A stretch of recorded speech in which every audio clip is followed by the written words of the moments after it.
A very good afternoon to one and all. We are here for the session, The Changing Face of India's Foreign Relations, from Neighbors to Global Players, with Sujan Chinoy, Ajay Bisaria TCA Raghavan, in conversation with Samira Sood.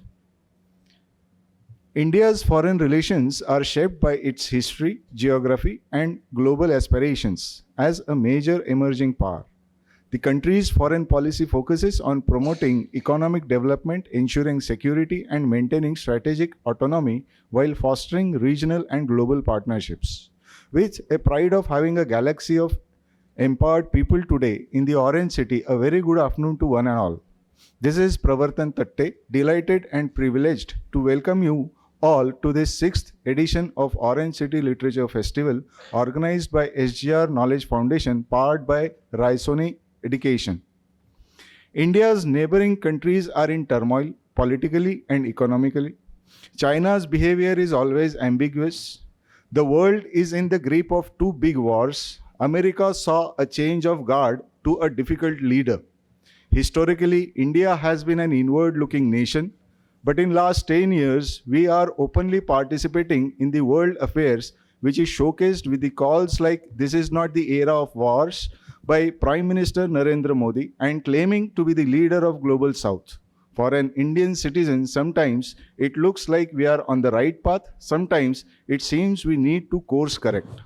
Let us try to understand the complexities of India's foreign relations, the present scenario, and the future course in this session, The Changing Face of India's Foreign Relations, from Neighbors to Global Players, with Sujan Chinoy, Ajay Bisaria, and TCA Raghavan, in conversation with Samira Sood.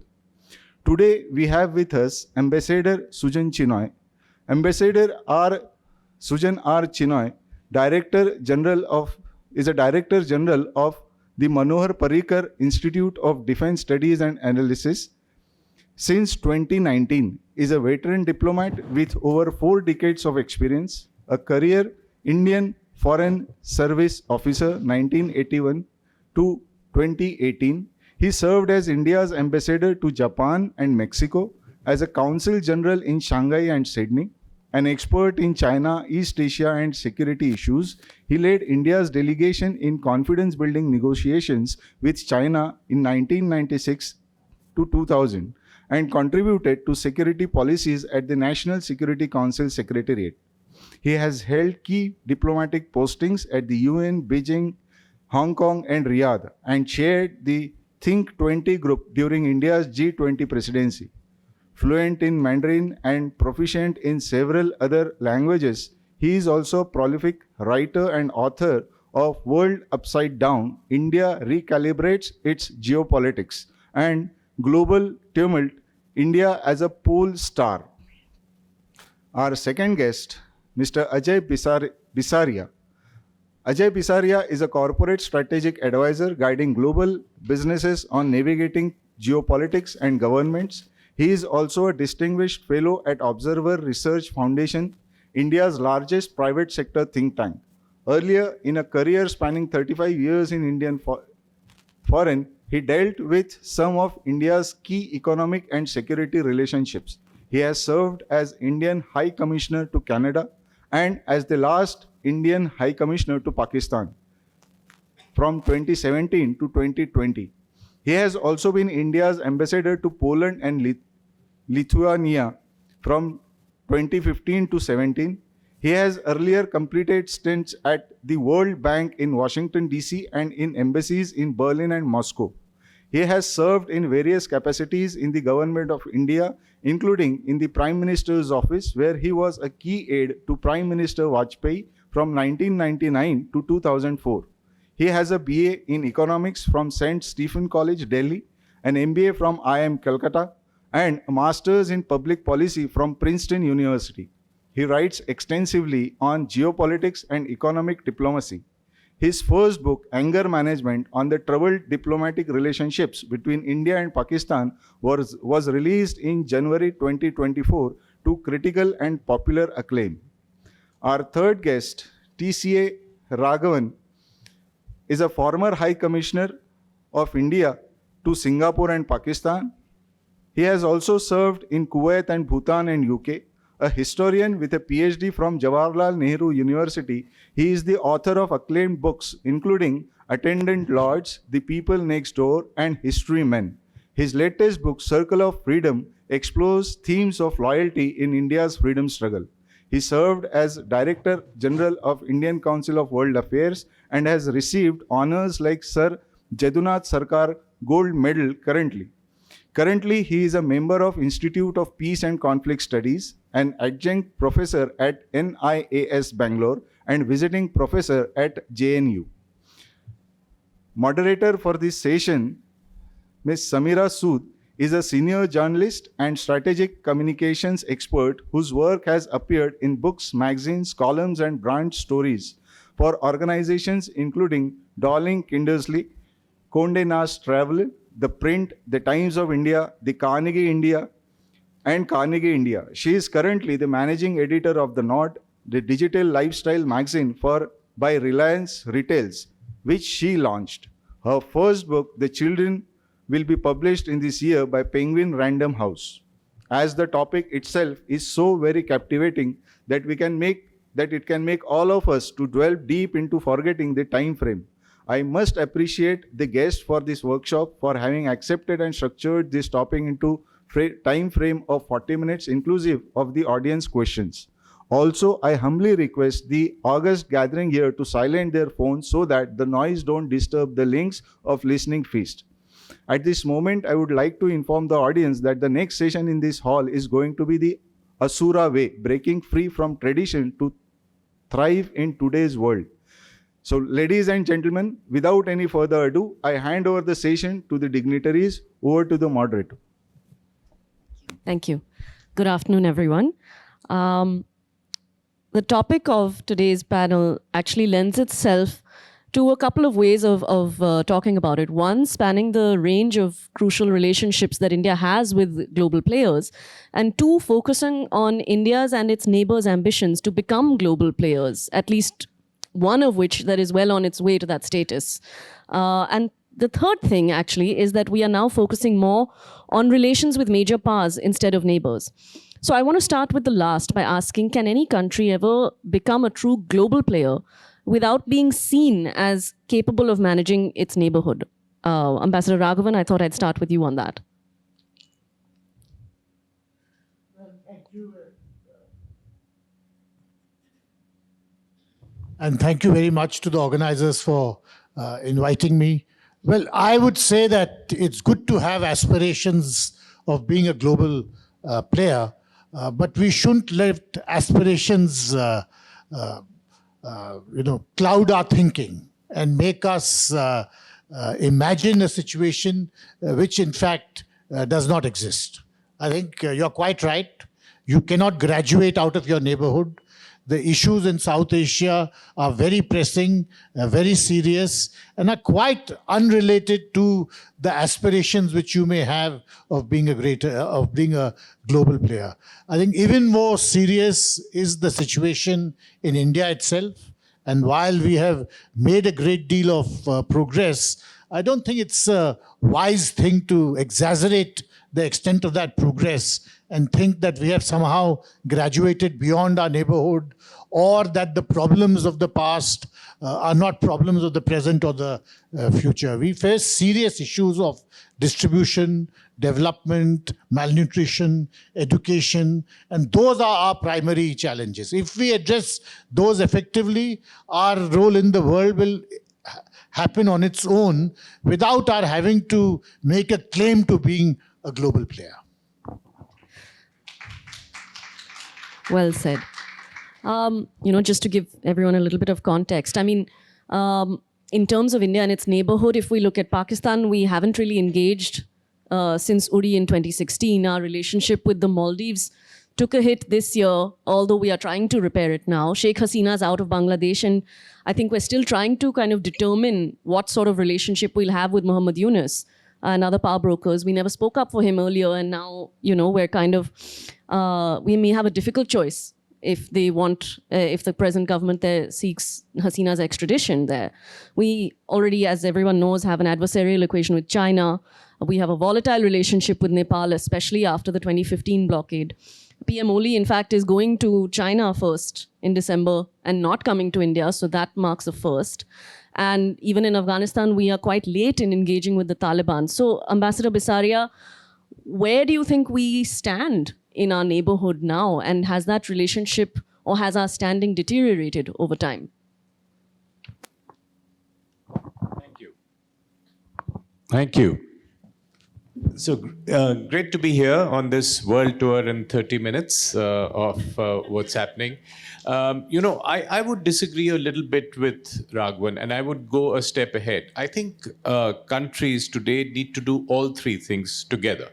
You need to be managing your domestic issues. You need to be managing the neighborhood. It's important to, from the point of view of stabilizing the periphery. And you need to be getting out there and looking at your global interests, because there are very global interests. There are relationships in Europe, in the US, elsewhere. There is a relationship in, or there is a strong interest in addressing the conflicts in the world. So I would say that neighborhoods are never easy, and neighborhood issues will never be resolved. So if we say that, look, let's spend 10 years stabilizing our neighborhood, then we'll get beyond to the extended neighborhood and then look at global interests, I don't think there's a sequencing there. So we need to do all simultaneously. As an aspiring major power, India needs, and India's instinct right now is to stabilize the periphery. Because, for instance, we've also seen examples of that in the recent past. You know, this attempt to stabilize, if not normalize, the relationship with China, which was in trouble for 4 years. Our external affairs minister went to Pakistan for the SCO summit. That was a signal to Pakistan to try and stabilize it. The Taliban in Afghanistan, which we have severe problems with, we are allowing them to have a representative in Mumbai. So the attempt is to stabilize, and at the same time, India's offered itself to be available for any peace building or peacemaking in global conflicts. And this could be the conflict in Ukraine, this could be the conflict in Gaza. So India needs to be doing all these things simultaneously, and there's no sequencing in my view. Ambassador Chinoy, if we want to stick to our old policy of not wanting superpowers in the Indian Ocean, don't we need to improve our standing as the leader of the neighborhood first? And how do we do that? Is hosting a G20 or making a bid for the 2036 Olympics enough of a signal that we're still the biggest player in the neighborhood, because China got there first in 2008 with their Olympics? I think the premise from which you have posed this question is a little dichotomous from my point of view, because it's not so much about India aspiring to be a major power. It is about the world already regarding India as a major power. Does it? Yes, I would say so very much, because you cannot disown your civilizational legacy.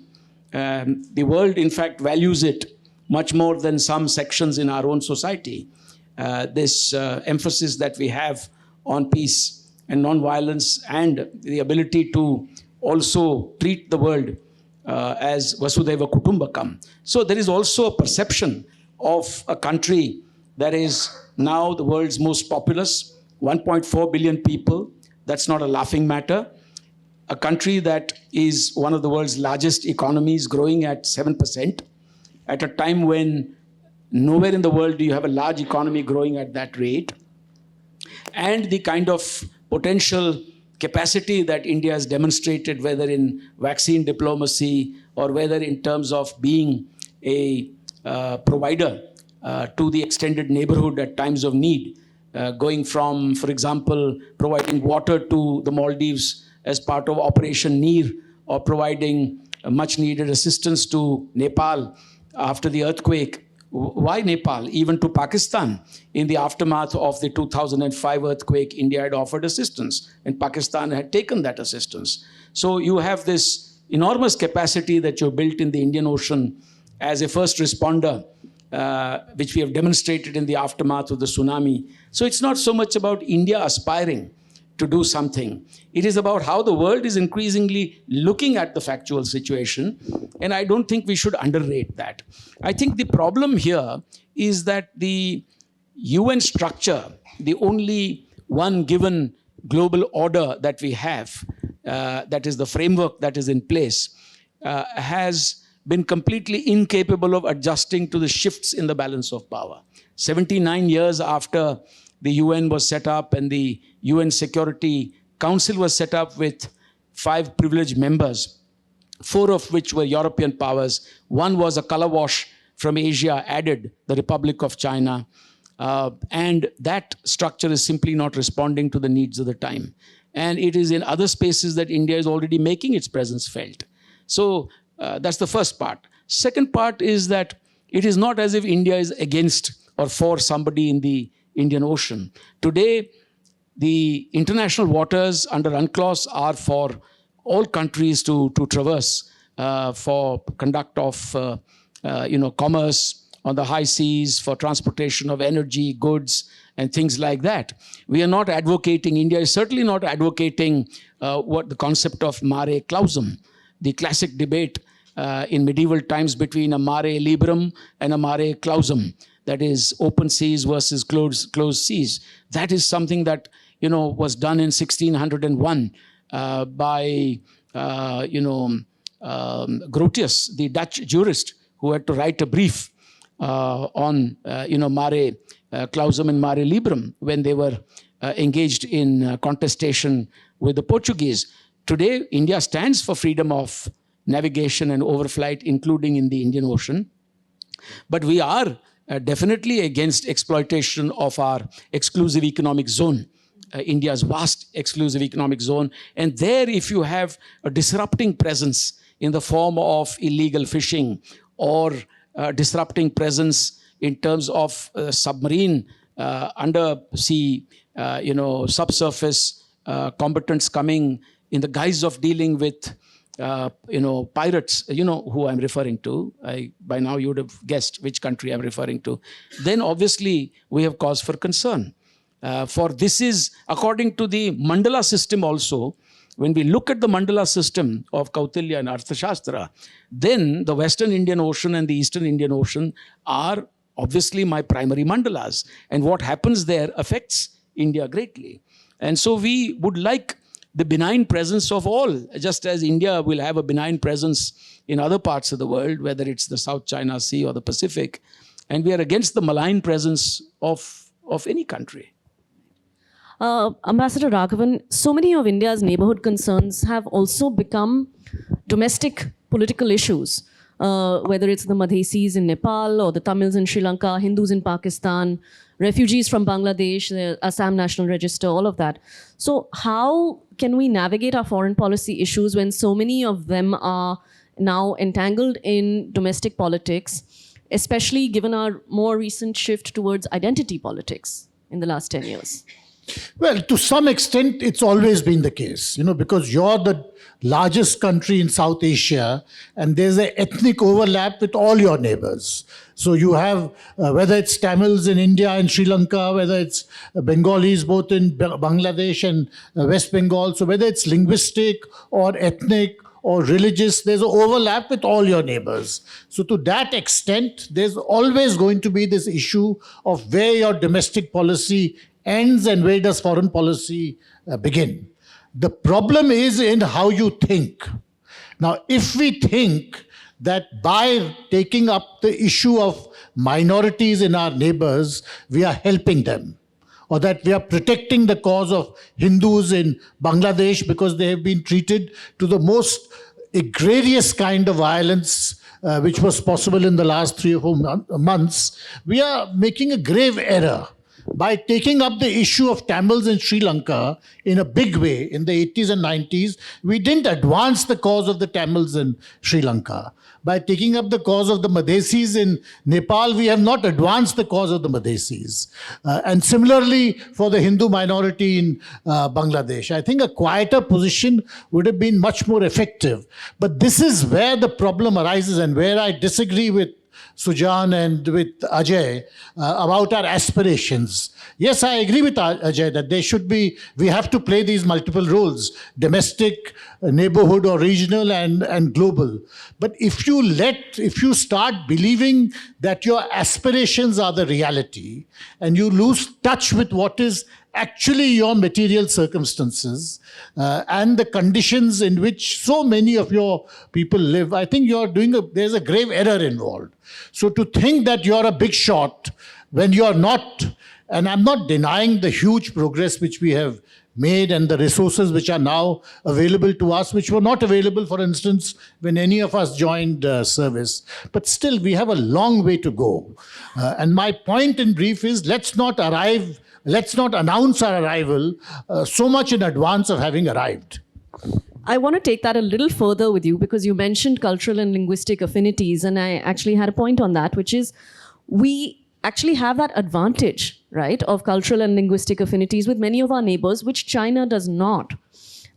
Geographically, also, we are much better placed for trade than China. Still, we cannot compete. So is that affinity a double-edged sword as well? Because China can maybe afford to be more transactional, whereas we have to tread a little bit of a tightrope and be more sensitive to these concerns.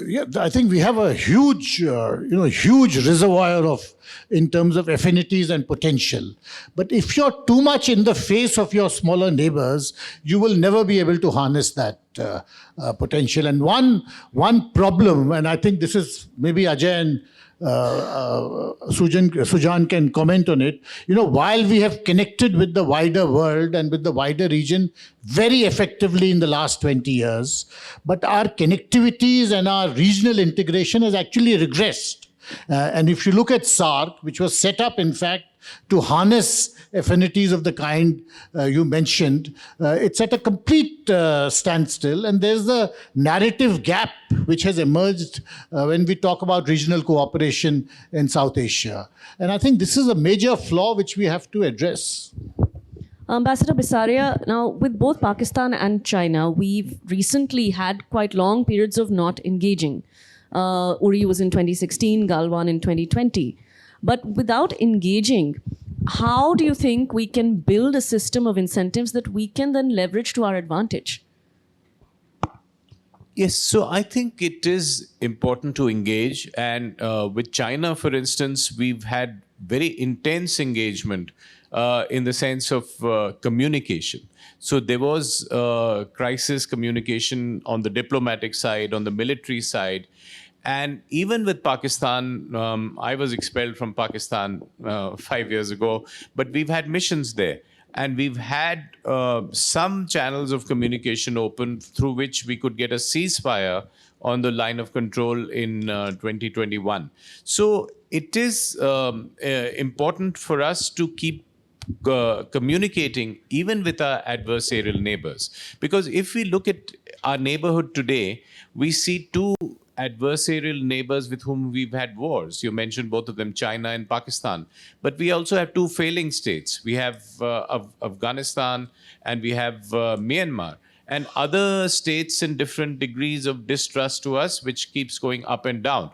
So that is the nature of neighborhood politics. But in terms of diplomacy, I would agree with Raghavan that we need to develop those regional solutions. And we can cherry pick those regional solutions. At some point, SCO might suit us better. At another, SARC might suit us better. But we will have to have those regional solutions available. We cannot keep rejecting them all the time. We should pounce on the opportunity of using the ones we already have, like the SARC. And we could use it selectively, but it would help in our neighborhood first policy to be able to use regionalism when required and bilateralism when necessary. So what do you think is stopping us from using these effectively? Well, what stops us in terms of SARC, for instance, is Pakistan. Now, this problem of having an abnormal neighbor which has used cross-border terrorism, it becomes an emotive one. And we have allowed that terrorism to have a veto in the conduct of our relationship. So the Pakistan relationship has led us to an impasse for instance, the SAARC, but not necessarily in SCO, where our foreign minister did go to Pakistan. So I think there's a case for reviving SAARC gradually, which while getting certain security guarantees from countries like Pakistan. And as we were discussing earlier, Fawad Khan is now working in a Bollywood film again. Absolutely, absolutely. And, So nothing remains. Everybody's very happy about that, I can assure Nothing you. remains constant. I think the cultural affinities are so strong. They don't recognize borders. They don't recognize visas. I had all these for the Lahore gang, Lollywood they used to call it. The biggest achievement was to be able to work in a Bollywood movie. They'd become superstars back home. And, to an extent, it helps to have those cultural connections and for them to be advanced. And I would say, looking at cross-border problems, which can be solved without necessarily traveling, for instance, air pollution, which is hitting both our countries. We need to have ways and means of addressing those while addressing the big picture security issues as well. Ambassador Chinoy, now we saw the recent announcements and the meeting between Prime Minister Modi and President Xi, right, at Kazan and all of that. So in the 1980s, when Rajiv Gandhi and Deng Xiaoping agreed on that modus vivendi to put the boundary issue aside and strengthen the India-China relationship in other ways, that time, we were roughly equal with China on GDP and defense. Now, the gap was minimal, right? But now their GDP is 5 times ours.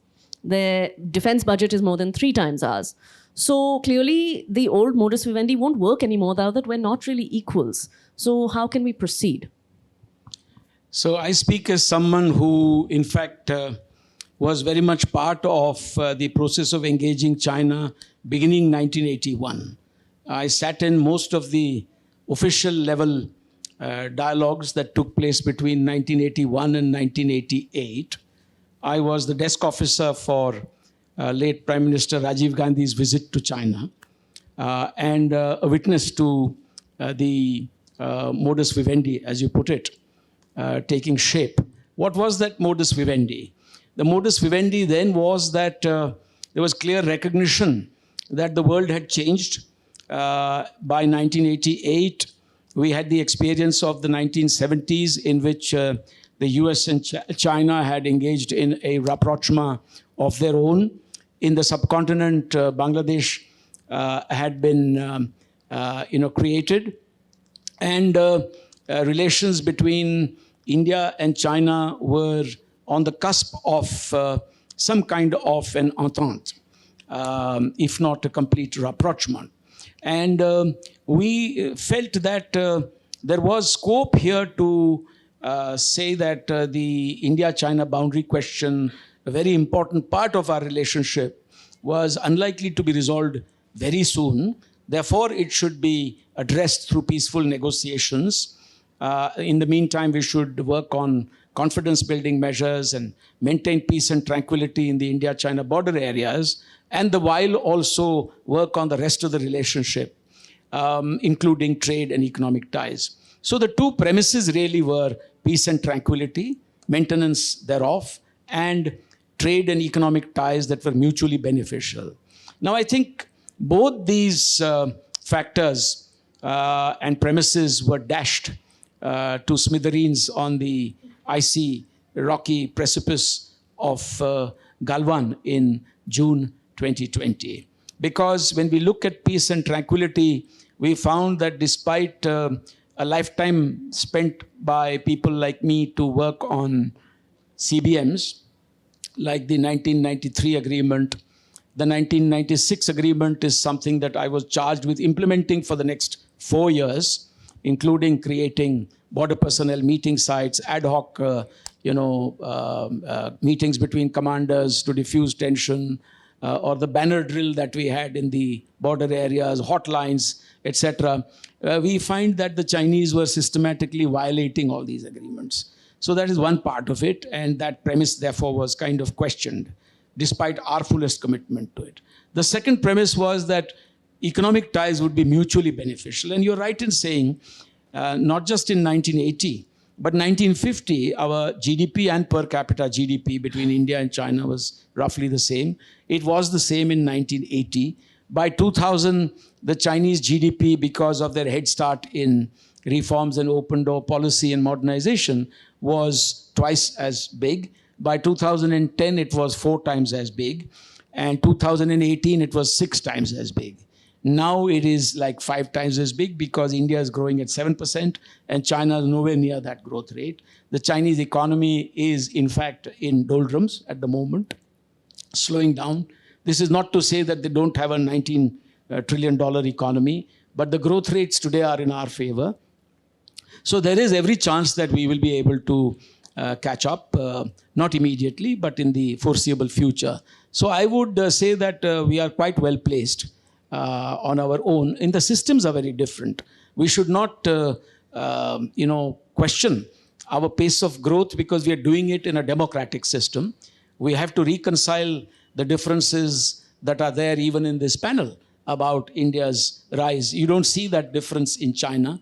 If there were a similar panel in China, Fair point. all the 3 ambassadors would speak the same language and they would, come across as alike as peas in a pod.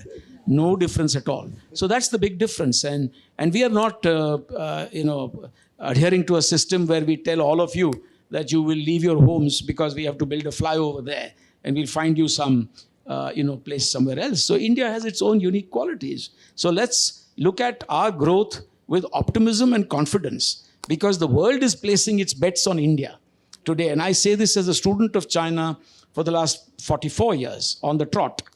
On the fly, I can say that the world is definitely placing its long-term bets on India. And we will absolutely get there.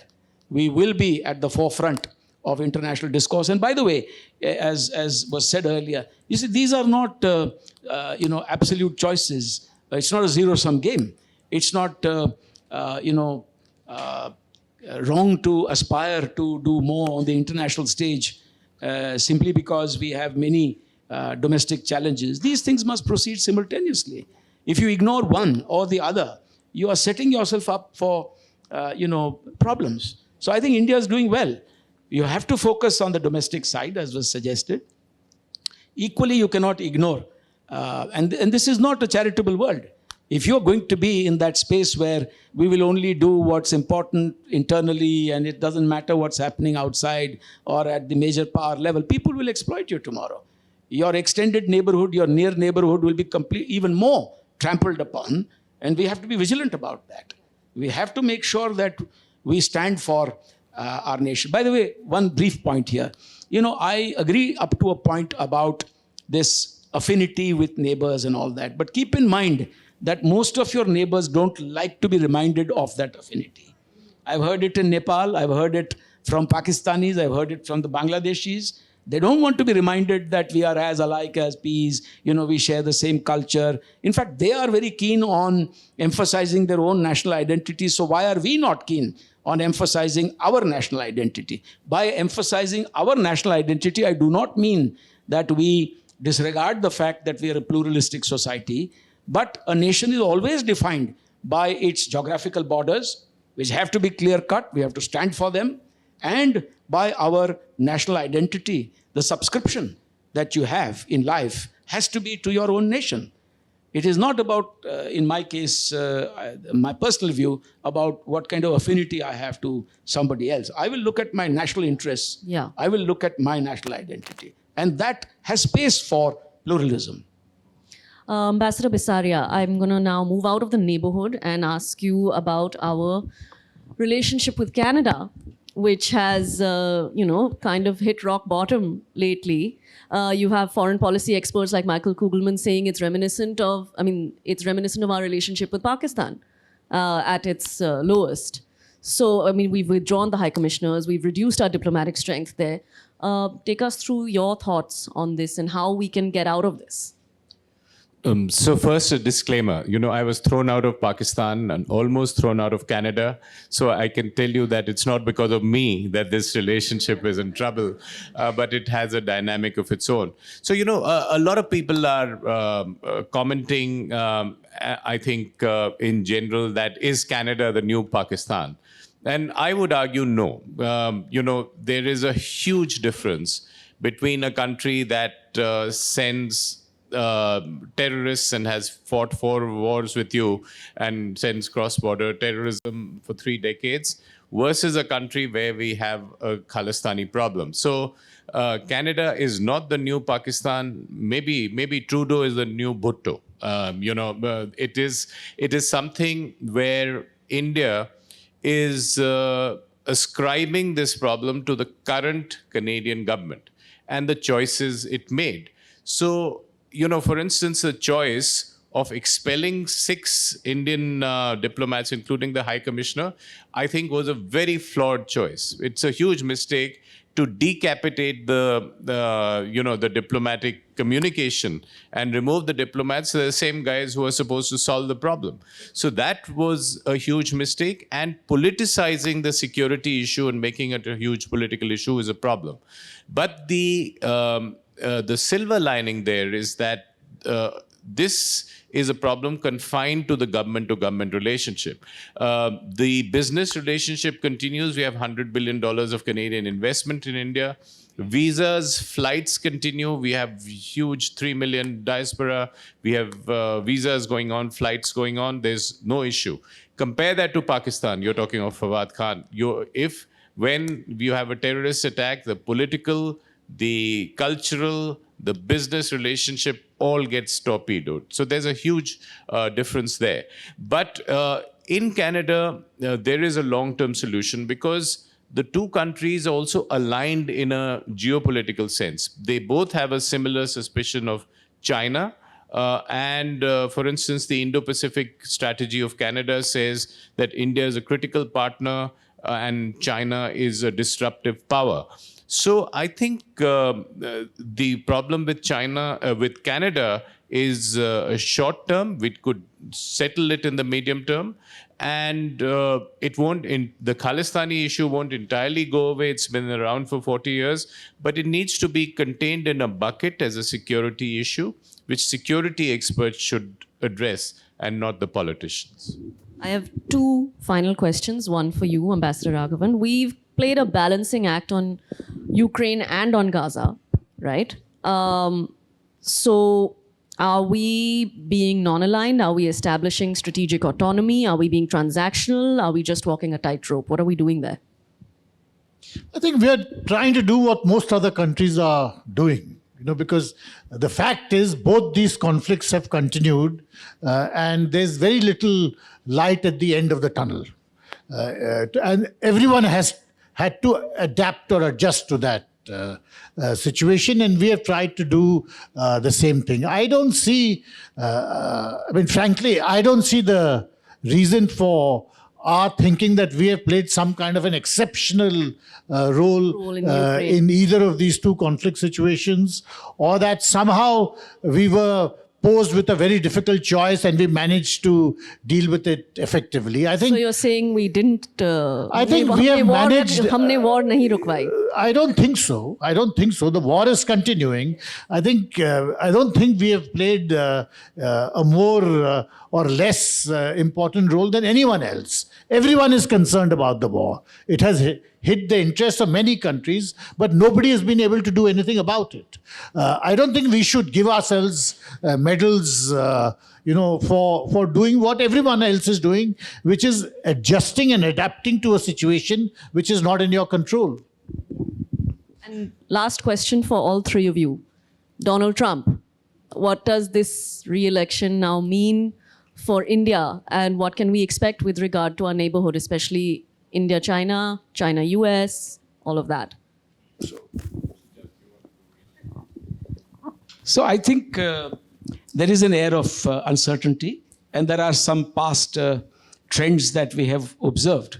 As far as the immediate impact on India is concerned, I would say that there is likely to be less evangelism on so-called human rights and democratic freedoms. But at the same time, there is likely to be more transactional pressure on India in regard to trade and investment issues.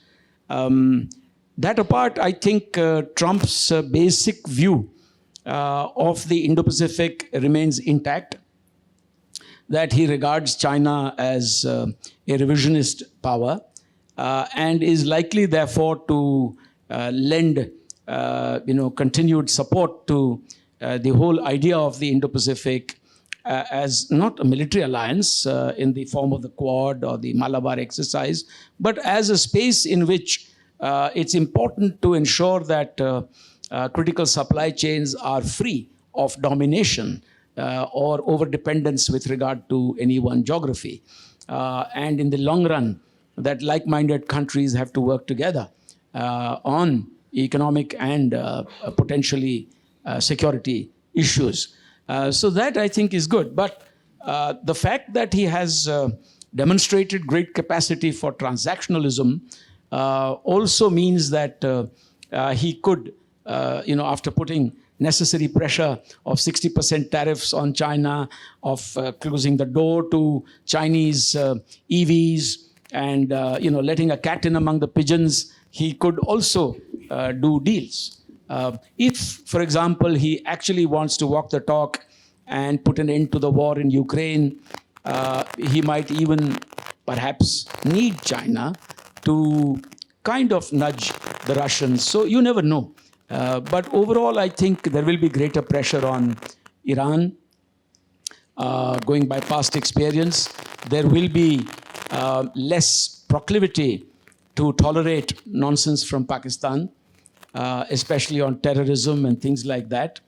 I think Bangladesh definitely, given the fact that the current leadership was cozying up to the Democrats, and the fact that President Trump and his people have spoken out loudly about the treatment of a certain minority, not just in Bangladesh, but globally. And actually, they've spoken about the ill treatment of Hindus. So you may see some, some impact of that in the region. In Sri Lanka, I think essentially the kind of JVP government in new form traditionally has a kind of anti-US, positioning, but they will be pragmatic and for their own interest, because they will not want the Americans to really support the Europeans on, so-called war crimes and human rights abuses of the past. But let's wait and see how it pans out. I think overall we are in a good space with the Republicans and particularly with President Trump. There is a good equation also at the leadership level. I'm quite sanguine about the future. Right. So, we're going to move into Trump's world in a month, and no one really knows. So, I'll add to the speculation that Sujan said. To add to what he mentioned, I would think if we were betting, we could say that perhaps the two wars would end in 2025 with Trump's entry. I think there would be pressure on all the parties to end those wars, because this is one of Trump's claims. And that, I think, by itself will be a big achievement. It will also be just fortunate that, they're also running their course. And for India, I would agree with much of what Sujan said, but also that we could have a tough time with tariffs and with some immigration issues, but we would definitely move in a positive direction for technology and in general at the leadership level relationship. So there would be certainly an incremental improvement perhaps in the relationship between India and the US. Well, I agree with both Sujan and Ajay that I think but I think we have to look beyond the tactical. I think we are better placed with Trump than many other countries are. And that's a good thing. And we are going to find a lot of convergence with him in all the situations Sujan mentioned. But I think that the United States is now entering a very, very uncertain and disruptive phase of its history. We should be very careful that we don't get drawn into too close a relationship with it. Because when you have someone, as they said, such a volatile commodity like Trump as the president, you don't want to go down all the alleys he may want to pursue. So I think it's good to keep a certain distance from the United States, which may mean that, you have to think about, for the past 20 years, we've been drawing closer and closer to the US, whether it's time also to take a little pause occasionally. I think we've run out of time, but Yeah. that in brief is my view. I think we'll take a couple of audience questions. Oh, there's a lot of audience questions. Okay.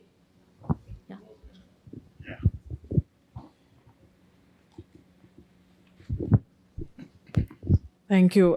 This has been insightful to say the least. I actually have two completely different questions thrown open to the panel. The first question I'd like to talk about is the emergence, or as some scholars would say, the re-emergence of the Indo-Pacific and its importance to global players in India as well.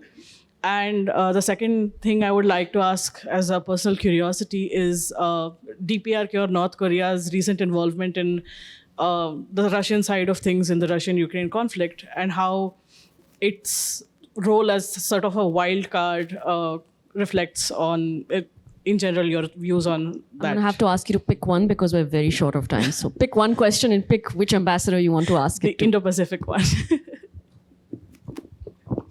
Personally, the Indo-Pacific is not a new concept. It was given to us even by the colonials.